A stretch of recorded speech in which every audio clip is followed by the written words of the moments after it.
guys, Anna here. Welcome back to my channel. If you're new to this channel, welcome. Here to provide some direction, purpose and resilience in this maze and puzzle we call life, but especially the fitness industry, which is madness. Just helping fitness professionals before their career, during their career, looking to find that next step up into senior management level or starting their own businesses. This is where I'm going to share all my experiences over the last 15 years of what I've learned so far, and also what I'm learning right now as I'm working and developing and learning and building my businesses and my next projects. And I'm going to share all this stuff with you right here. Today, another PT mistake that I see quite often is being too dogmatic and rigid and over strategizing and programming for your clients. Look, most of the time, for 80% of your clients, maybe even just 60% of your clients, you can write your programs out, do your program design, put all your periodization, put all these things together and follow the program, session by session, week on week, month by month, blah, blah, blah. But you're gonna have these extremes. The top 20%, the bottom 20% of your clients. The bottom 20%, they're just happy to be there.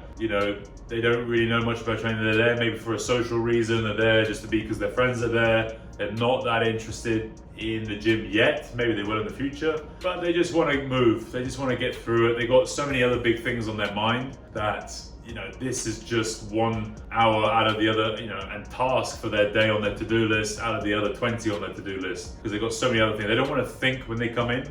They just want to get in, work, be led, trained, and then move on. And they don't care about the numbers. They don't care about all the periodization. They don't care, what is the result at the end of the day. They just come because they like to feel good. It's an hour out of the day from their work or just, being at home all day. People stuck in those sort of situations, just to get out, move, feel great, and they're not interested in all the numbers and everything else. They're not great. Normally they're not very coordinated either. They're not that engaged. So these are people, you can't expect too much from them, yeah? So you put all your plans together, we're gonna do these progressions, this sets, and a lot of these guys just get bored. They just wanna move, they wanna have a bit of a flow, they wanna have a bit of a chat, they wanna get going. And so that's what you as a trainer, you got to be able to adapt to all these different types of personalities. You're not just there for your top athletes. You're not just there for those guys. I mean, sure, if you want to specialize eventually, but if you're in the first 10, 15 years of your career, you're going to have to, especially if you're working in a gym where you get referred your clients, you're just going to have to work with the people you're going to have to work with, and you have to be able to adapt. And for me, I think that's a lot of people try and skip that out too soon. They just try and help a certain niche. Like a lot of you guys out there who are online training, I help, you've all done the same course. I help 25 to 30-year-olds who, have a dog and a girlfriend, stay fit and keep healthy. You try and niching too soon, and I know why you're niching for marketing purposes and everything else, but that's not gonna serve you down the line, trust me. People are trying to make a quick buck too soon and try and specialize and niche too soon. Only really after 15 years, I've only just started really specializing a little bit more on injuries, which I always did. That's what I did 12 odd years ago when I got my degree. But the last 12 years, I've still been working with a lot of different demographics, not just doing injuries, doing performance, doing S&C, doing PT, doing everything, going up in management, whatever it is. And now I start, in terms of the fitness, my actual coaching side of things, just working more with injuries, referring PTs and all this type of stuff to other people. So if you're in the first couple of years of your career and you're already niching down and specializing, you're missing out on so much other experience and knowledge that you can learn from different clients with all the things they present to you and different environments. It's like with sports and physically. Like with kids, you don't just niche down on a sport. Right, at the age of 9, I'm just going to specialize and be a rugby player when I'm older. No, you want to adapt the first 10, 15 years. You do want to just do as many sports as you can and do as much as you can. Play all the different sports in all the different seasons. Learn all the different skills that you can and then start to specialize. Same in business. Do as many different jobs as you can. Work in sales, work in marketing, work in finances, work in all these different areas to then start specializing. So then you can understand and talk to people in all these different areas.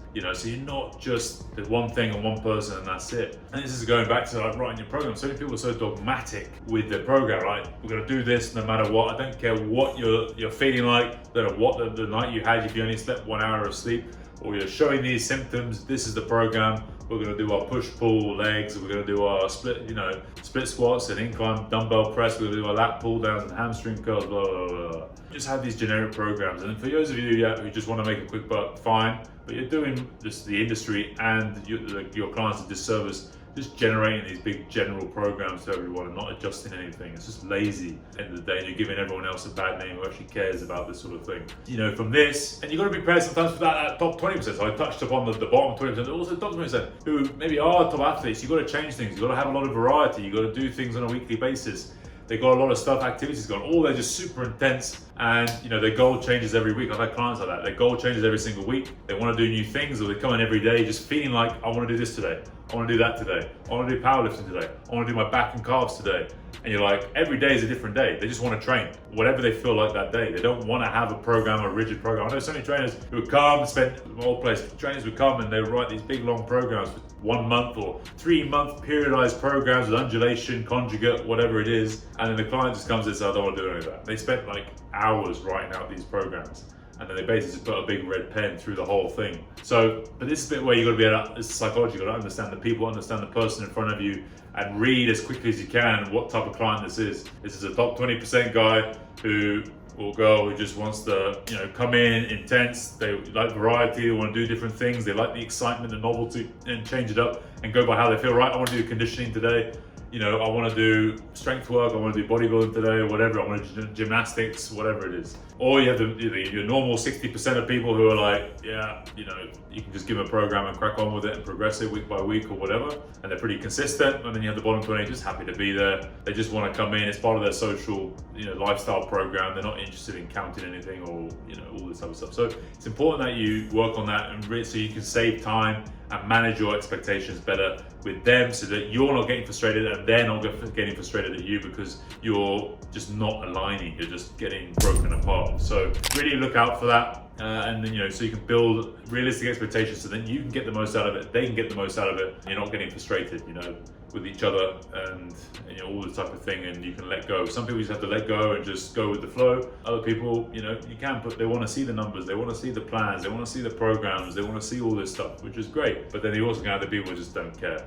They're not bothered, and it's being able to judge that as well, because you can waste so much energy, so much effort, so much time trying to please these people, whatever. At the end of the day, they don't really care, and you've got to be able to adjust. Sometimes you have a program with people, but with some of these 20%ers, you don't even have a program, you just make it up on the spot and you've got to go with it, which is okay as long as that's their expectation. If you're just making up programs on the spot and writing it on a napkin or a piece of paper 5 minutes before a session, but they want to see the numbers, they want to see the stats, they want to see all the tracking from the last 6 weeks, and you've got nothing, that's where you have a problem. That's where you're going to lose clients and piss people off. It's actually your fault, not their fault, of the client. They're not a bad client, you're just a bad coach and you haven't read the situation. So, hope that was useful. There are a couple of tangents there, but please like, subscribe, turn that notification button on when my next video is released. Releasing 2 or 3 videos a week on all these different topics. I hope you find some value in that and can apply some of it with your clients straight after this video.